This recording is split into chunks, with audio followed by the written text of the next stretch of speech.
Welcome to Following the Fire, a podcast about rethinking everything and following God through the wilderness, wherever we are led. This episode is part of a study series in which we really dig into a single topic across several episodes. If you like these special series, you can get them a full month before everyone else by supporting the podcast at patreon.com/followingthefire. And a huge thank you to all of our Patreon supporters. The support means so much to us. Now, on with the show.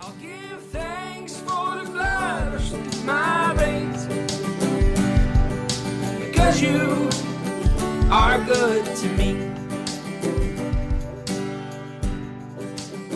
Hey, welcome to the Following the Fire study series about faith and science. We're focusing mostly on Genesis chapter 1, talking about science, the Bible, and the origins debate. Last time I went over the concept again of the two books, the book of Scripture and the book of science, or the book of the world, that explains the idea that when science and faith seem to clash, we really need to take a look at which one we're interpreting the wrong way.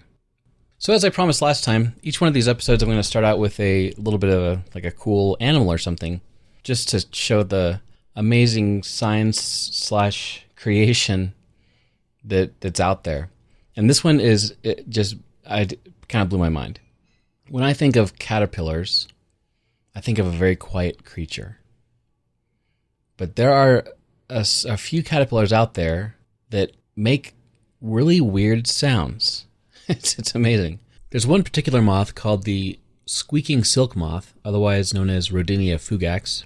And the caterpillar of this moth actually makes a squeaking sound when it's harassed or threatened by a predator. Unlike grasshoppers and cicadas who make sounds by rubbing their exoskeletons together, like their legs, that's how they make the sounds.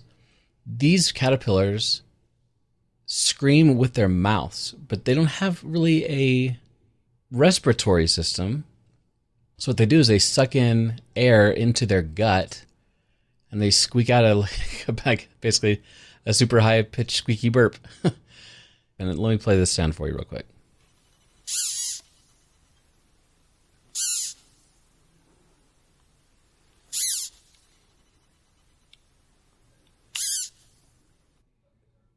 It's absolutely fascinating. And let's be honest, kind of adorable.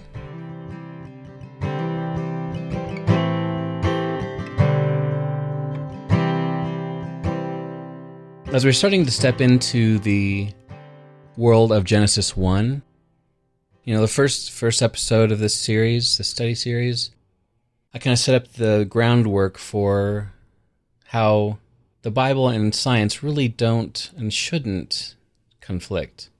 What I want to look at today is the many and sundry views of creation.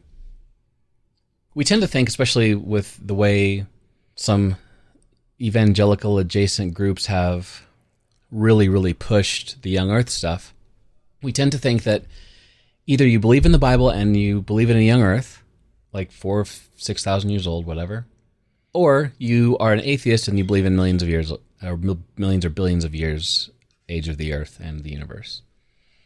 And while those two extremes are there, and they're pretty common, there's a ton of different ways to look at the creation that try to tie in Scripture or specifically reject it. John Lennox has a great book titled 7 Days That Divide the World that really talks a lot about this. Just about the fact that these 7 days mentioned in Genesis chapter 1 of creation, 6 plus the rest day, how that has really become a divisive thing. And he goes through different options, different ways of looking at it. And I recommend reading that book. It's a really good book. John Lennox has some fabulous, he's a fabulous writer. He's got some great stuff to say. So while it's a very potentially contentious topic, because, churches have split, people have gotten fired. I've heard of people not speaking to their parents anymore over this kind of stuff. On and on. And it's not just contentious, but it's also confusing. And I think that speaks to the level of discord that we see in the world around this topic. And I don't pretend to be an expert on this. I think if you really want to dig deep into the expertise of this stuff, or if you are curious about it, I recommend, again, going to biologos.org. BioLogos has a great set of, there's tons of like even teen class curriculum, book recommendations, videos, little animation series. It's pretty good stuff that talks a lot about this. But I've done a ton of reading myself. I've always been fascinated by the concept of how the world came to be. I've got tons of books on both sides of the argument, saying the earth is old, the earth is young. And one thing I want to make clear is I don't think that this should be something over which we divide. Because really, why does it matter? It shouldn't be something that is a quote-unquote salvation issue. But some people like Ken Ham and the Answers in Genesis folks have made it that way, which is sad in and of itself. But enough about my soapbox on that. I don't want to get too far into the weeds on that. But backing up, let's go look at Genesis 1. So we all have a lot of questions about Genesis 1. I mean, how old is the earth? How did the Big Bang happen? Did it happen?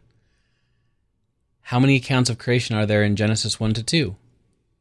Are these days 24-hour earth days? How did the light get there before the sun? Is Genesis 1 actually 7 contiguous days of a single week? Or 7 days spread out over some longer time? Is Genesis 1 a scientific description, or is it something else? And what about evolution? Does that fit into things? Is that anti-God? And then something we don't talk about usually when we talk about Genesis 1 is the rest, from which we get the idea of Sabbath. What does the God's rest mean? Does it mean he actually doesn't work anymore? I mean, why does God need to rest to begin with? Was there a defined Garden of Eden, or was it the entire planet? Were Adam and Eve even real people? Were Adam and Eve the first two literal people on earth? Or not? Did the snake actually talk? Was it a snake? Was the snake Satan? Why would God put a temptation tree in the garden? Was there death, physical death, before the quote-unquote fall of man? If there was no death, what did the carnivores eat? And why do even ancient carnivores have pointy teeth? And then there's things like, where did Cain's wife come from? And why doesn't the Bible mention dinosaurs? Why does the story of creation repeat itself? And on and on and on. So what do we do with Genesis 1? Well, to start, there are so very many different views of it among Christians. I just kind of want to lay these out on the table for us to see. And I have my preferred interpretation, but I'm not going to get into that today. My goal for today is to just for us to all understand how complicated this topic is and how these things can be seen from many different directions. So let's start with some common ones, and then I'll get into some uncommon ones.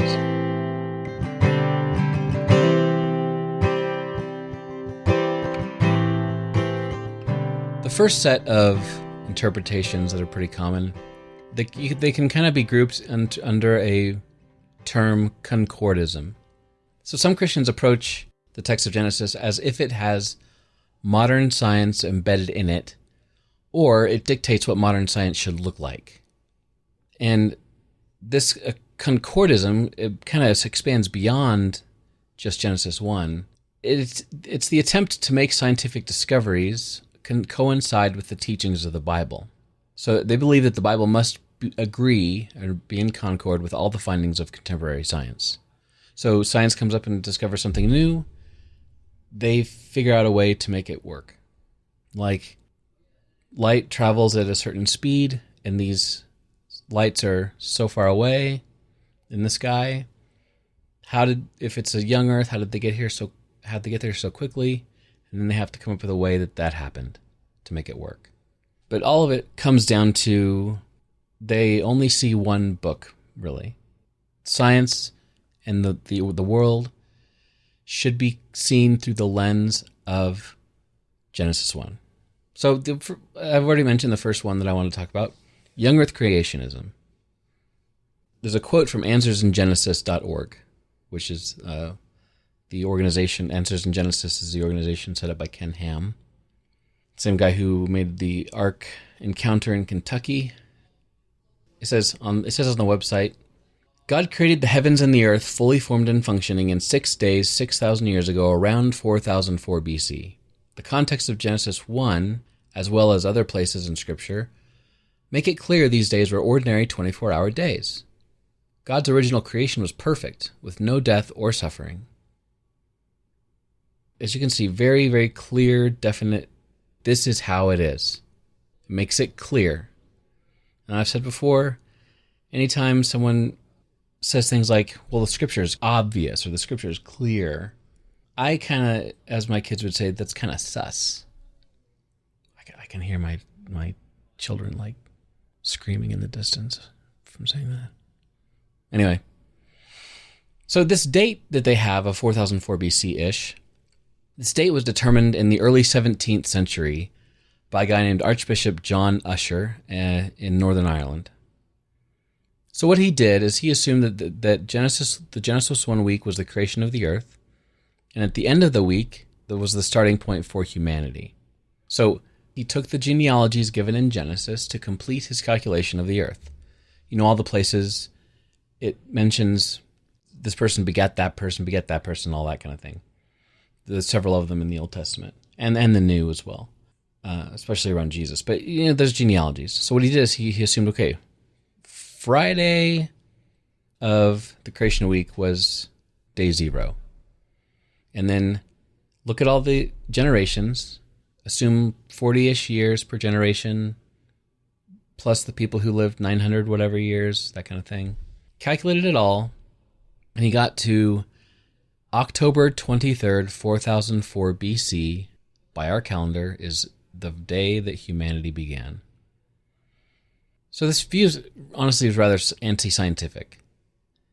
These groups typically see science that provides an age of the earth that is old as incomplete or incorrect or outright fraudulent, even though the proponents consider themselves more scientific than mainstream scientists. It's kind of ironic.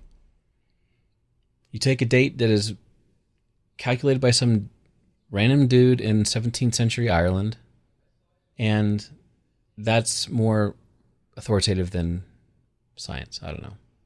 That kind of sums up what young Earth creationism is. It is what it says on the tin. It's young Earth, and it was all done in 6 days, 6 literal days, etc. Probably something that you're pretty familiar with. Then there's kind of a lot of riffs on that idea. There's the day-age interpretation, otherwise known as progressive creation. Now, the difference with this one is it allows for a very old Earth, but what they do is they see each day in Genesis 1 actually referring to a very long age of time, perhaps even billions of years. And interestingly, biological evolution is still rejected by this group, even though they have billions of years to work with. They say that all things were created ex nihilo, meaning from nothing, but it just was, God took a long time to do it for whatever reason. And it's similar to the next one. This next kind of interpretation is also referred to as the appearance of age. Now they say that in reality, creation did happen about 6,000 years ago, during literal 6 24-hour days, but that it was created to look like it had a history of billions of years, for whatever reason. I mean, there's more to it than that, but that's kind of the summary. Another really interesting one is the intermittent day theory, still having 6 24-hour days, but massively long gaps between each day. So they're like, yeah, sure, it was Sunday through Saturday, but that Sunday was a billion years from the Monday, which was a billion years from the Tuesday, and on and on. And the last one in this concordism group that I'll mention, once again, there are many, many variations of this stuff, is the gaps. It's called the gap theory, otherwise known as the ruin restitution theory or the recreation view. Now, what they say is that there's an undefined gap of time between Genesis 1:1 and 1:2, So Genesis 1:1 says, "In the beginning God created the heavens and the earth." And they see that as the entire initial creation summed up in one sentence. So after "in the beginning God created the heavens and the earth," period, then you have this massive amount of time. And then in verse 2, it says, "Now the earth was formless and empty, darkness was over the surface of the deep, and the Spirit of God was hovering over the waters." So it's not just the time difference, it goes even further. And this was popularized in the Scofield Reference Bible. Maybe this is kind of a good side note. Keep in mind that when you see or when you use reference Bibles or even study Bibles of various kinds, all the notes and stuff are opinion, but some of these books and some these commentaries and some of these study Bibles have a very distinct drive and purpose behind what they're doing. And so the Scofield Reference Bible and the gap theory explain things this way. Genesis 1:1 describes a previous creation of the earth, which was ruled by Lucifer, Satan, the devil, before he rebelled against God, back when he was the good guy. And during that time, there were many different kinds of creatures that we don't have now, like dinosaurs. And people looked kind of different, like Australopithecus and Denisovian and all these other pre-Homo sapien humanoids. That's why we find those skeletons in the earth, and that's why we found these bones, because it was during this Genesis 1:1 creation that Lucifer reigned over the earth. And then when Satan rebelled against God and fell, life on earth was completely destroyed in some way. And the earth became, quote, formless and void at that time. And then, about 6,000 years ago, life was recreated by God in 6 24-hour days. All this together gives you a very old earth, explains all the crazy skeletons and fossils we find, and allows them to claim a young earth creation worldview. Then we get into the non-concordist interpretations of things.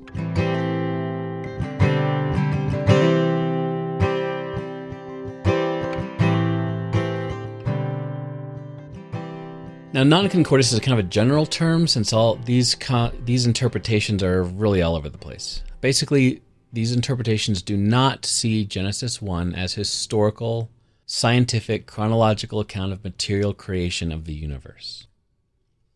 The first one I'll mention is the framework hypothesis. This theory holds that the story found in Genesis 1 is not historical, chronological, or scientific, but rather a theological framework. And there are many variations to this theme, but one basic one is that days 1 through 3 are the days of formation. Day 1, God distinguishes light from darkness, and day 4 through 6 are days of filling. So, since God, in day 1, he distinguished light from dark in the formation, and then day 4, he fills the void with sun, moon, and stars. And there's a lot more to this framework hypothesis, but it just sees it as a theological way to describe how things were done.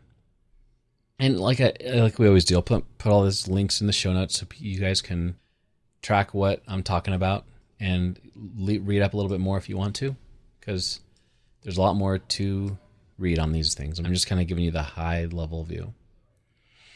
Then there's Proclamation Day. This holds that the days of Genesis 1 took place in God's throne room, wherein God proclaimed each step of creation. And the throne room days are not related to days or time periods on earth in any way. And that's about all I understand about that one. There's not a whole lot that makes sense with that. The creation poem idea is the next one. This idea holds that the number and ordering of the, quote, days in Genesis 1 are chosen for poetic and thematic reasons rather than historical or scientific ones. In other words, God did all these things, but the order and timing of them are less important than the historical timeline. So by viewing the text as poetic instead of historical, it allows for a wide range of interpretations for all aspects. So it just kind of leaves it wide open and to interpret it any way you want to. Then there's the kingdom covenant interpretation. And advocates of this view argue that the primary purpose of Genesis 1 and 2 is to explain and show God's relationship to his creation as the covenant maker. This account is similar to ancient Near Eastern land grant treaties, interestingly. And as a great king, the creation account describes the world which God has granted to humanity to have dominion over, just like a king would do for a group of subjects.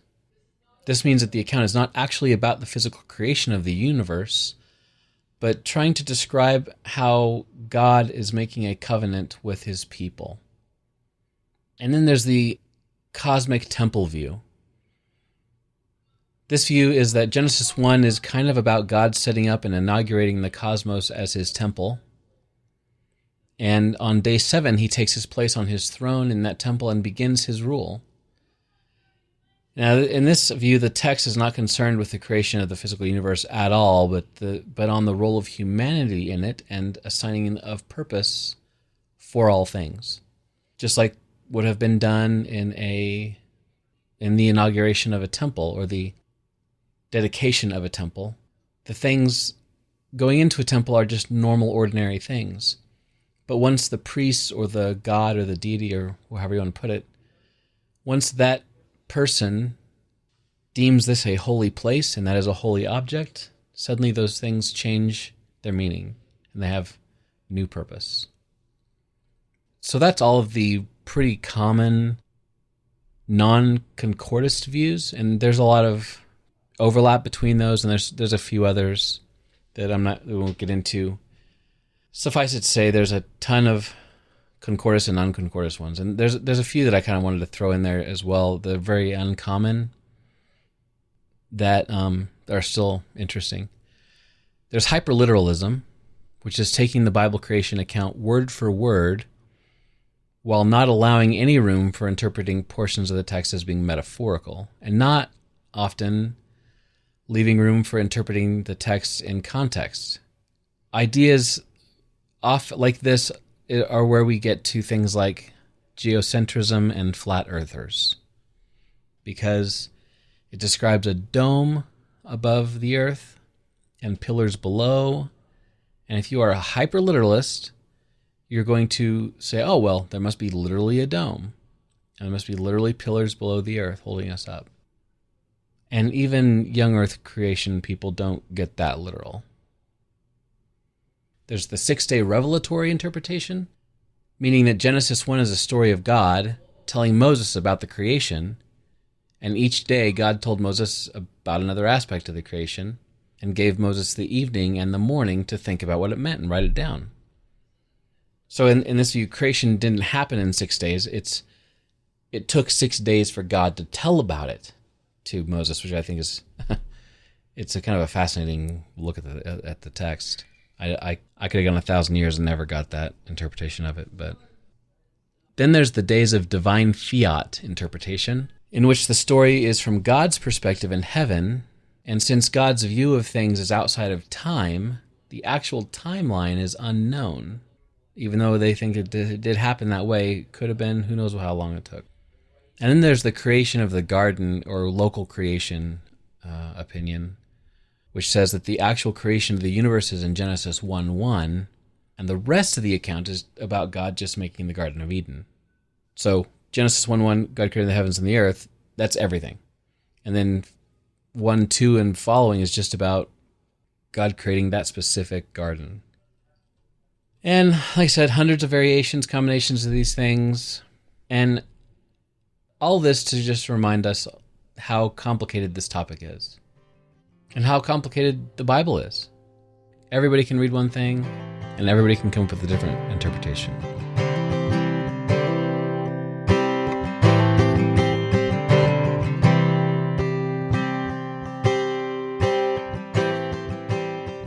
One really important question that I didn't mention about Genesis 1 that I think we need to ask is, why is this in the Bible? Honestly, that is the first question we should ask if we believe that the Bible is given to us in any way, shape, or form by God, or that it has holy teachings in it. The first thing we should ask when we approach any part of the Bible is, why is this in here? what is it trying to teach me?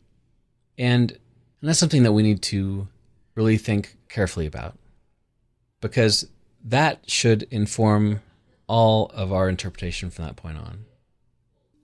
And we'll get into more about why this is in the Bible starting in the next lesson. Suffice it to say, it's here for a reason. It's here to teach us something. And I think our goal and our duty is to figure out what that reason is. Not to just assume that we know, but to study hard. Like I said before, the Bible is not a book to just be read. The Bible is a book to be studied. So to close out, one big temptation with all these interpretations of Genesis 1 is to let one aspect of things drive the interpretation more than it should. Either science or the literal reading of Scripture. We tend to get overly concerned with the debate, and we risk missing that point of why is it there? And so to avoid this, I think we need to look at the passage in its original context and time. And that's where I'm getting at with, you cannot just read the Bible. The context, the history, the language, the time it was written, who it was written to, those are very important things. And so we'll get into that next time. If you have any other interesting interpretations you've heard of, or if you have just some general questions or comments about this stuff, shoot me an email, followingthefirepodcast@gmail.com. Be happy to get back with you, or we'll address it on the next episode of the podcast. See you later. Because you won't stop being good to me.